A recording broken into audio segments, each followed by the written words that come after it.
Mesdames et messieurs les jurés, la lutte contre l'antisémitisme menace-t-elle la liberté d'expression? Cette question n'est pas seulement mal posée, c'est un piège qui nous enferme dans une fausse opposition. C'est comme demander si les règles du jeu nuisent au jeu lui-même, alors qu'ils lui permettent même de prospérer. J'entends déjà l'objection, limiter certains discours nous fait glisser vers la censure. Cette inquiétude mérite toute attention. Mais cela fonctionne dans les deux sens. Sans cadre, la parole devient projectile et l'expression divise. Je vais vous le prouver. Le 15 janvier dernier, mon client, un journaliste respecté pour ses 20 années dans la presse, a été la cible d'une campagne de diffamation par le média complotiste L'Éveil mondial qui l'a accusé sans preuve d'être un agent d'une certaine élite juive qui manipule la politique et l'économie. Puis, en 48 heures, il a été submergé de menaces, d'insultes, d'appels à le faire taire. Et lorsqu'il a demandé le retrait de ses contenus manifestement haineux, la réponse fut tristement prévisible. Et je pense que vous l'avez saisi. Alors je vous interroge, cette liberté sans rivage s'abrite-t-elle vraiment? On nous parle de liberté d'expression comme d'un droit absolu, mais aucune liberté n'existe sans limite. La liberté de conduire n'autorise pas à rouler à contresens. La liberté de vendre ne permet pas de commercialiser du poison, non. Alors, pourquoi la parole qui blesse, qui divise, qui détruit, serait-elle l'exception? Les mots ne sont jamais de simples vibrations de l'air.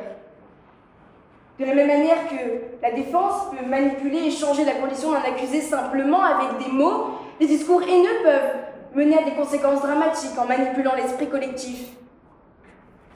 Nous en avons la preuve dans l'histoire. Souvenons-nous, Hitler n'a pas tué un seul homme de ses propres mains, mais Mein Kampf a fait germer les graines idéologiques qui ont mené à l'extermination de nos 6 millions de frères et sœurs.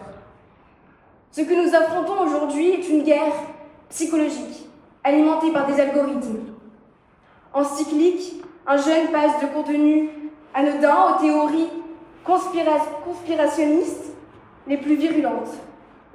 Le ministère de l'Intérieur l'a encore confirmé, 73% des auteurs d'actes antisémites suivent ce parcours.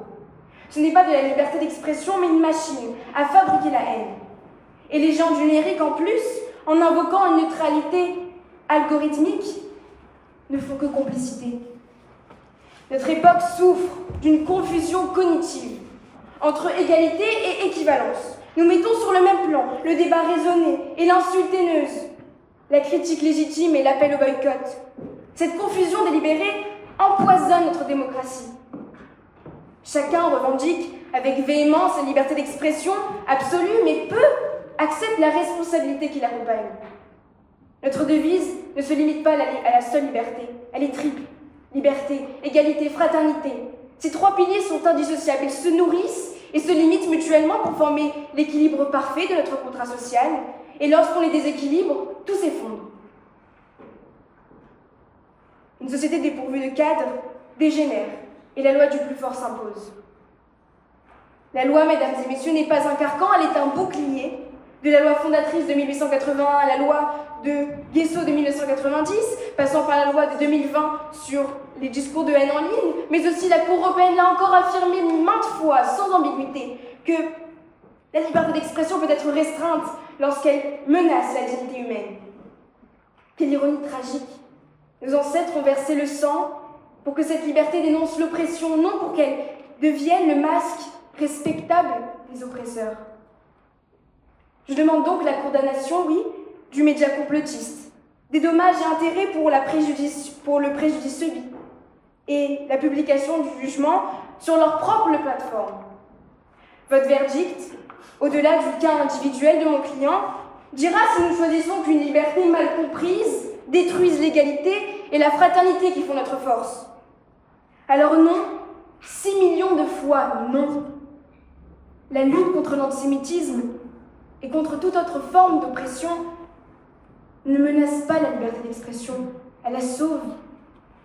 Car si nous persistons à confondre liberté et impunité, ne feignons pas l'étonnement lorsque l'histoire nous présentera à nouveau sa facture toujours plus salée qu'à chaque siècle dernier. Comme l'écrivait Elie Wiesel, survivant de la Shoah, le bourreau tue toujours deux fois, la seconde fois par l'oubli. Et moi j'ajouterais même, et parfois il prépare ses crimes futurs en invoquant nos valeurs les plus sacrées. Alors ne laissons pas la liberté d'expression devenir le cheval de Troie de ceux qui, au fond, la méprisent profondément. Je vous remercie et vous laisse à votre jugement.